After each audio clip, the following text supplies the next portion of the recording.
Hello everyone, कैसे हैं आप सब। स्वागत है आपका मेरे यूट्यूब चैनल कॉमर्स वाले में। आज इस वीडियो में बहुत ही इंपॉर्टेंट इन्फॉर्मेशन हम यहाँ पे डिस्कस करने वाले हैं। ये इन्फॉर्मेशन बहुत ही इंपॉर्टेंट इसलिए है क्योंकि अगर आप इनकम टैक्स का रिटर्न फाइल करते हैं तो आपको ये जानना बहुत ज़रूरी है कि आपने ITR फाइल कर दिया है, आपका ITR प्रोसेस हो गया है, इंटीमेशन आ गया है, आपका रिफंड अगर क्लेम किया था तो रिफंड भी आ गया है। सारे प्रोसेस होने के बाद, रिफंड आने के बाद क्या इनकम टैक्स डिपार्टमेंट आपको वापस से नोटिस भेज सकता है क्या? तो जी हाँ, भेज सकता है आपको नोटिस। कौन कौन से ऐसे केसेस हैं जहाँ पे आपको नोटिस आ सकते हैं, कौन कौन सी ऐसी गलतियां हैं जो पकड़ में आ जाती हैं, सारी चीज़ें आपको जानना बहुत ही ज़रूरी है क्योंकि आप फ्यूचर में वो गलतियां कर सकते हैं। तो मेक श्योर कि आप वीडियो को लास्ट तक देखिएगा एंड अगर आप चैनल पे नए हैं तो चैनल को सब्सक्राइब कर लीजिए एंड बेल आइकन प्रेस कर लीजिए। तो आइए वीडियो को स्टार्ट करते हैं। तो पहले हम ये समझेंगे कि इंटीमेशन जो हमको आता है ITR फाइल करने के बाद, ITR प्रोसेस हो जाता है तो हमको इंटीमेशन यहाँ पे मिलता है अंडर सेक्शन 143(1).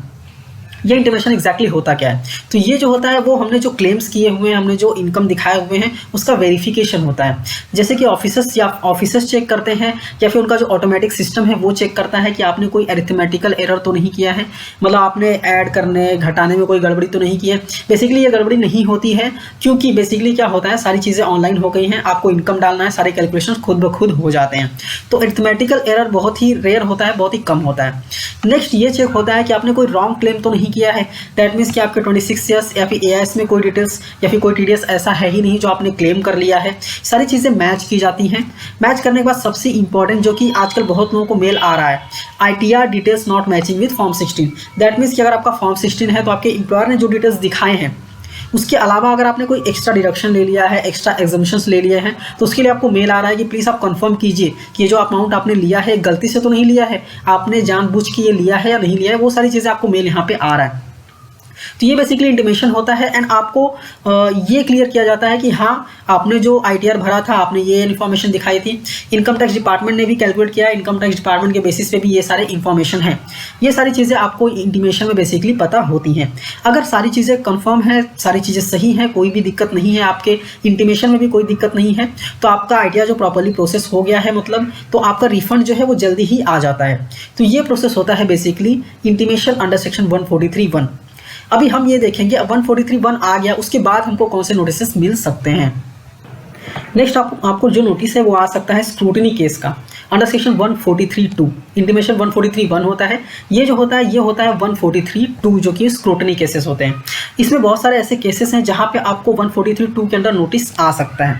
अभी क्या है वो हम देख लेते हैं। इसमें पहला है कंपल्सरी केसेस होते हैं। कुछ ऐसे कंपल्सरी केसेस दिए हुए हैं, अगर उसमें आप फॉल कर जाते हैं तो आपको डेफिनेटली स्क्रूटनी का केस आ जाता है अंडर सेक्शन 143(2). वो डिटेल में मैंने अभी डिस्कस किया नहीं है, उसको मैंने ऑलरेडी डाउनलोड किया हुआ है। डाउनलोड करके मैंने टेलीग्राम चैनल पे मैंने डाल दिया है वो केसेस को। आप जाइए, डाउनलोड कीजिए, उसको रीड कीजिए। आपको समझ में आता है तो ठीक है, नहीं समझ में आता तो वीडियो में आके कमेंट कर दीजिए कि आप मैंने जो वहाँ पे PDF डाला हुआ है आपको समझ में नहीं आया। तो मैं इस पर डिटेल एक डेडिकेटेड वीडियो बना दूंगा जिससे कि आपको समझ में आ जाए कि कंपल्सरी केसेस क्या कौन कौन से होते हैं। और फिर ऑटोमेटिक सिलेक्शन भी होता है, जो इनकम टैक्स डिपार्टमेंट का जो ऑटोमेटिक सिस्टम है उसमें भी सिलेक्शन हो जाता है। कैसे होता है? तो फॉर एग्जांपल अगर हम यहाँ पे देखें तो आपने बहुत ह्यूज लॉसेस अगर दिखाया हुआ है तो हो सकता है आपको इस सेक्शन में नोटिस आ जाए। नेक्स्ट आपने ह्यूज इनकम टैक्स रिफंड लिया हुआ है, मतलब आपका इनकम बहुत कम है लेकिन आपका इनकम टैक्स रिफंड बहुत ज़्यादा है, तो उस केसेस में आपका स्क्रूटनी केस आ सकता है। फॉर एग्जाम्पल आपने लो प्रॉफिट रेशियो दिखाया हुआ, आपका जो इंडस्ट्री है, जिस इंडस्ट्री में आप काम करते हैं, जिस इंडस्ट्री का आपका बिजनेस है, उसका फॉर एग्जाम्पल अगर मैं मानूं कि उसका प्रॉफिट रेशियो जो है वो 15 से 20% होता है और आपने जो है प्रॉफिट रेशियो 1 या 2% दिखाया हुआ है, तो उस केस में स्क्रूटनी केस आपका आ सकता है। नेक्स्ट है large exempt income like agriculture income. Agriculture income बहुत बड़ा अमाउंट आपने दिखा दिया है तो उस केस में आपको आ सकता है। लार्ज इंपोर्ट एक्सपोर्ट है, उस केस में आपको ये इस सेक्शन में स्क्रूटनी आ सकती है। कैश डिपॉजिट आपने बहुत बड़ा अमाउंट किया हुआ है बट ITR आपने फाइल ही नहीं किया, तो उस केस में आ सकता है, आपसे क्लैरिफिकेशन मांगा जा सकता है। नेक्स्ट है आपने बहुत बड़ा इन्वेस्टमेंट्स किया है, मान लीजिए आपने इन्वेस्टमेंट किया 80 लाख, 90 लाख या फिर 1 करोड़ तक का इन्वेस्टमेंट्स आपने किया है, बट आपने ITR में इनकम बहुत कम दिखाया, जैसे 3 लाख 4 लाख रुपए का इनकम है और इतना बड़ा इन्वेस्टमेंट आप कैसे कर सकते हैं, उस केस में स्क्रूटनी केस आ सकते हैं।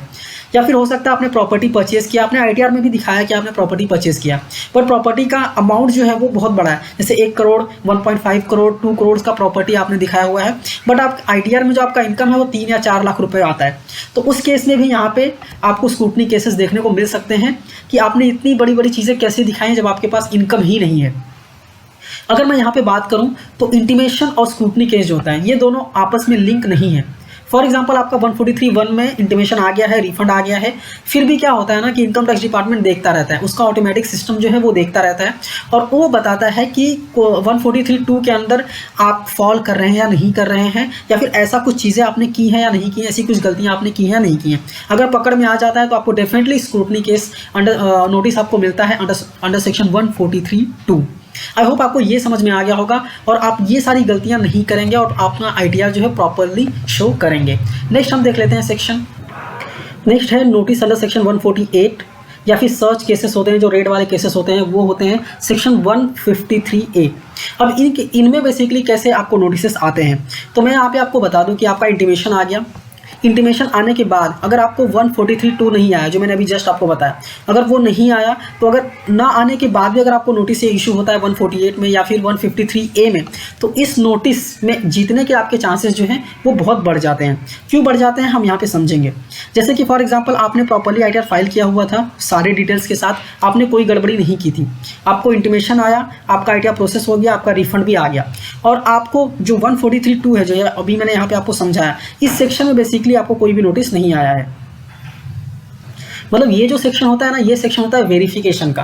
मतलब अगर असेसिंग ऑफिसर्स को या फिर इनकम टैक्स डिपार्टमेंट को कोई भी डाउट है तो वो वेरीफाई कर सकते हैं। वो इस सेक्शन में आपको नोटिस भेज के वेरीफाई कर सकते हैं कि जो आपने डिटेल्स दिखाई हुई हैं, या फिर हमको जो लगता है कि ये चीज़ें आपने गलत दिखाई हुई हैं, तो आप एक बार मुझे वेरीफाई करके बता दीजिए कि ये सारी चीज़ें करेक्ट हैं या फिर नहीं है, तो इसमें बेसिकली आपको नोटिस दिया जा सकता है। बट अगर आपको 143(2) इसमें अगर आपको नोटिस नहीं आया है और आपने प्रॉपर्ली आईटीआर फाइल कर दिया है और इनकम टैक्स डिपार्टमेंट के पास जो है कोई भी नया एविडेंस नहीं है कि आपने कोई चोरी की है, आपने कोई इनकम को रिवील ही नहीं किया है, ऐसा कोई नया एविडेंस आपको इनकम टैक्स डिपार्टमेंट के पास नहीं है, तो जो आपका इंटीमेशन आया है ना, वो इंटीमेशन को फाइनल ऑर्डर माना जाएगा। एंड ये जो नोटिस आए हुए हैं आपको 148 या फिर 153A में, ये केसेस जो हैं वो ओपन ही नहीं होंगे किसी भी केस में। ये जो दोनों नोटिस हैं, ये जो दोनों केसेस हैं, ये ओपन ही नहीं होंगे, ये रद्द किए जाएंगे। मतलब 99% चांसेस ये हैं कि आप यहाँ पे जीत सकते हैं, कोई भी दिक्कत नहीं है, और ये नोटिस को खारिज किया जा सकता है। तो आई होप आपको समझ में आ गया होगा कि बेसिकली आप क्या गलतियाँ ऐसी ना करें जिससे कि आपको नोटिस आ जाए। वीडियो अच्छी लगी है, समझ में आई है, तो वीडियो को लाइक कीजिए, अपने दोस्तों के साथ भी शेयर कीजिए, और अगर आप चैनल पर नए हैं, चैनल को सब्सक्राइब करना मत भूलिए। ऐसे ही वीडियोज़ में लाता रहता हूँ, अलग अलग चीज़ें लाता रहता हूँ, अलग अलग सेक्शंस लाता रहता हूँ, आपको समझाता रहता हूँ। डेफिनेटली आप चैनल को सब्सक्राइब करके रखिए। तो thank you for watching and all the best.